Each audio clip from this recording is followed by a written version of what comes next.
Hey guys, I'm Jonas with PowerEquipmentMan.com. Today we're going to be going over how to install our clutch update kit on your Yamaha G29.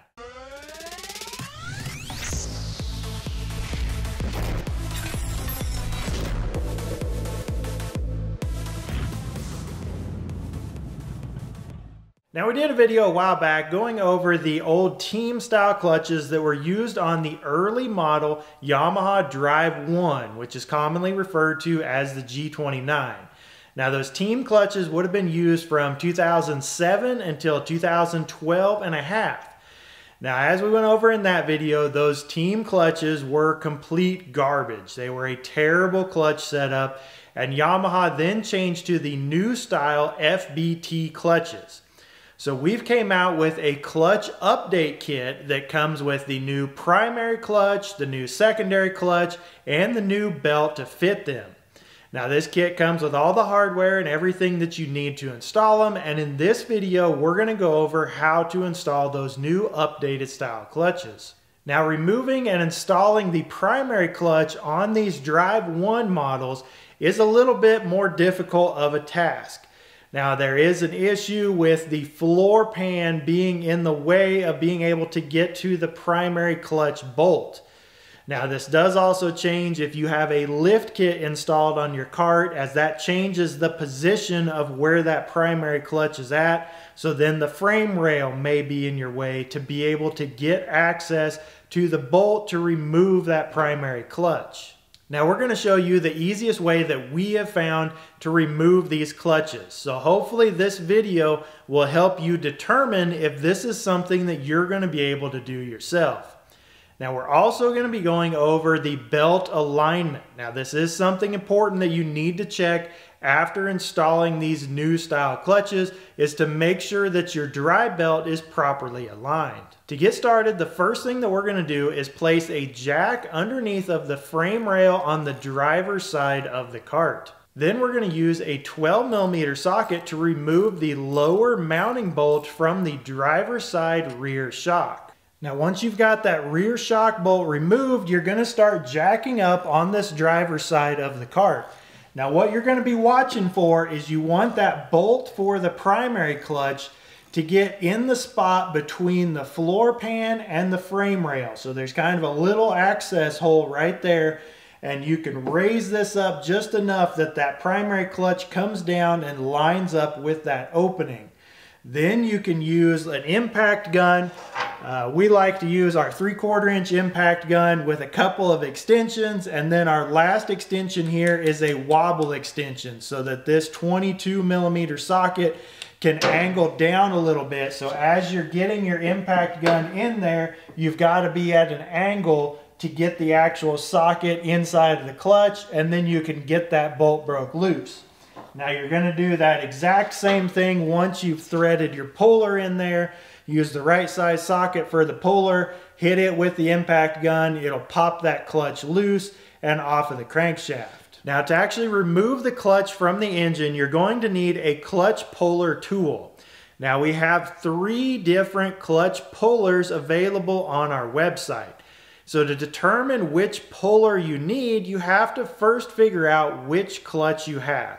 So if you still have the old team style clutch, we have a puller that just says team clutch.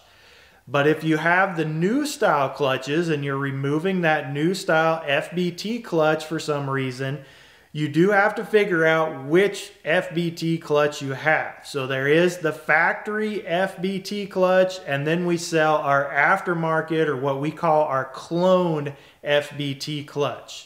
Now, the easiest way to tell the difference between those two clutches is the factory clutch just uses 3 screws to hold the metal cover on the outside, where the clone clutches use 6 screws to hold the metal cover on them. Now, before installing this new primary clutch, we do need to clean the clutch faces. So these clutches come from the factory with an oil residue on the clutch faces to try to keep them from rusting. So we definitely need to get all that oil off of there before we install your new drive belt. If you don't get that oil cleaned off and it gets on your new drive belt, it's going to cause your new belt to slip. So to clean these clutch faces, the best thing that you can use is just some acetone on a clean rag. If you don't have acetone, we usually use like suspension cleaner, or you could use a brake cleaner if you needed to just get these clutch faces on both sides cleaned up. It also doesn't hurt to do that to your new secondary clutch as well. Now you'll also want to go ahead and grease both of these clutches before you install them. So our primary clutch has got a grease zerk right on the side of it, and then your secondary clutch has a grease zerk on the back side of it. Now when they're brand new, I'll usually hit them with about 2 pumps of just some good multi-purpose like wheel bearing type grease. Then after they've been installed, we usually recommend greasing them with just 1 pump of grease every time that you change your engine oil. So that should be at least once a year, or if you happen to have an hour meter on your cart, we typically shoot for around 50 hours or so is every time that you're going to change your oil and grease your clutches. Now you're also going to want to put some grease on the input shaft for the transaxle. So after you've removed your secondary clutch, there's splines on that input shaft, and we'll just smear some grease all over that shaft before you slide that new clutch on. Now you can install your new secondary clutch along with the bolt and washer. Then install your starter belt on the starter pulley. If you ordered one of our aftermarket clutches, you'll first need to remove the small bolt and washer that just holds the 2 halves of the clutch together. Next, you'll install the new drive belt on your primary clutch, and then slip the belt over the secondary clutch as you're dropping the primary clutch into position. Then you'll also be sliding our starter belt onto the primary clutch as well. If you don't have enough clearance to install your clutch like this, then just leave the drive belt off for now. This will allow you to slide the 2 halves of the clutch together and give you a little more room. Then you can go back and install your drive belt onto your primary clutch and then roll it onto the secondary clutch. Then install your new clutch bolt. We do not reuse the spacer that is used on the old team clutch. Then install the rubber plug. Now once you've got both clutches installed on your cart, the next thing we want to do is check our belt alignment. So it's pretty common if you're changing from the old team style clutches to these new FBT clutches for our belt alignment to be off a little bit. So typically with the team clutch, the engine is slid all the way to the driver's side of our slots in the engine mounting plate. Now those slots aren't very big, but you usually can get 3/8 to a 1/2 inch of movement out of them.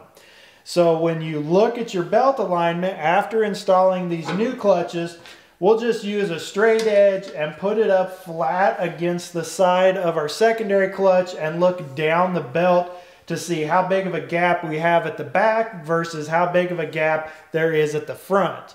Now if you have that gap at the back but you don't have any gap at the front, you know that your engine is too far this way.